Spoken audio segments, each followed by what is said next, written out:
दोस्तों, रूस और यूक्रेन के बीच युद्ध के 1338 दिन हो गए हैं, जबकि हमास और इज़राइल के बीच युद्धबंदी के 45 दिन।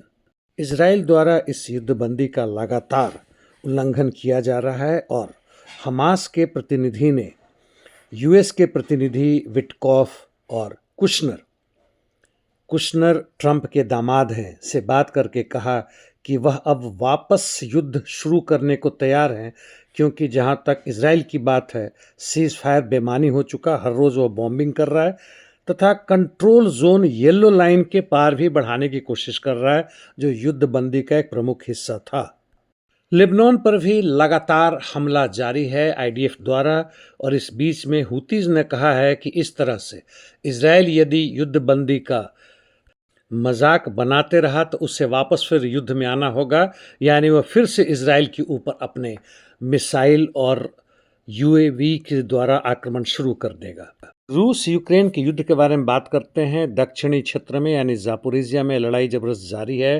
प्राइमोर्स्क और स्टेपनोगोर्स्क तथा माला टोकमाचका की तरफ हुलियाई पोल क्षेत्र में रूसी सैनिक जेलेनी हाई तथा जाटिशिया के उत्तर में आगे बढ़ रहे हैं तथा उस पे निवका हुलियाई पोल रोड पर भी कब्जा करने की तरफ बढ़ रहे हैं।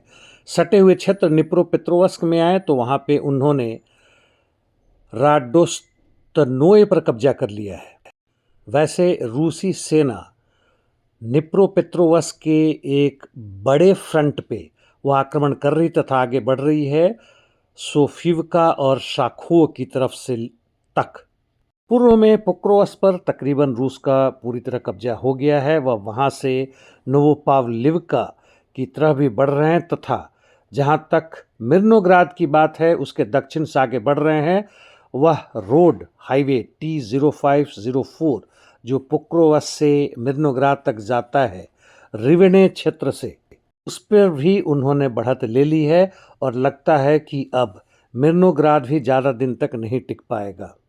यूक्रेन का काउंटर अटैक कई जगह जारी है और सफलतापूर्वक उन्होंने दानिलिवका यानी पोक्रोवस के उत्तर में कब्जा कर लिया है।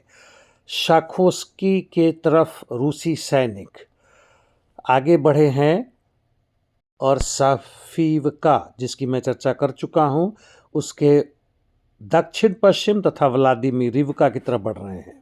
टोरेस चासिव यार और सटे हुए कॉन्स्टेंटिनोका की बात करें तो रूस ने कंफर्म किया है कि वह कंसोलिडेट कर रहा है इवानो पोलिया पर, यानी उस पर पूरी तरह कब्जा हो गया है।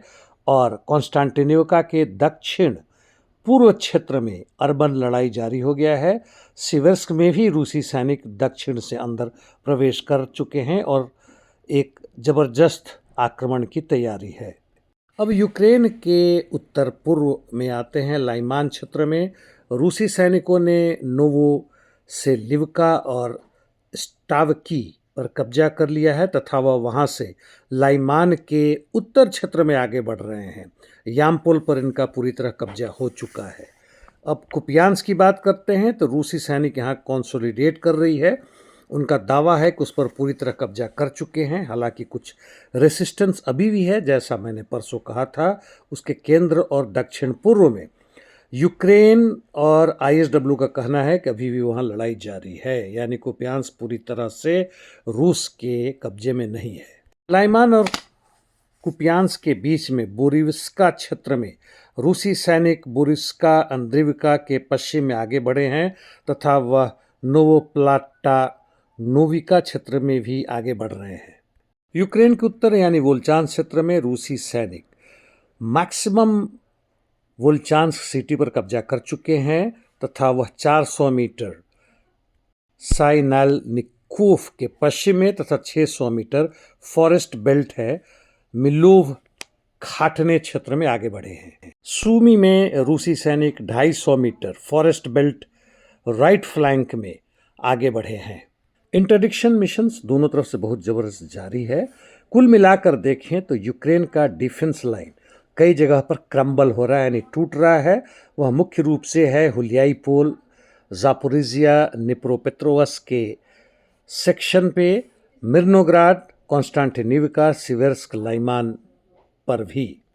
यही स्थिति वोल्चांस्क की भी है, जबकि नीचे कार्खोव तथा ऊपर सूमी में स्थिति को कहें तो कुछ हद तक स्टेबलाइज़ है। वह ऐसा नहीं कि यूक्रेन के पक्ष में है, लेकिन उसके खिलाफ भी बहुत ज़्यादा नहीं है। आज के लिए इतना ही दोस्तों, फिर मिलते हैं। धन्यवाद।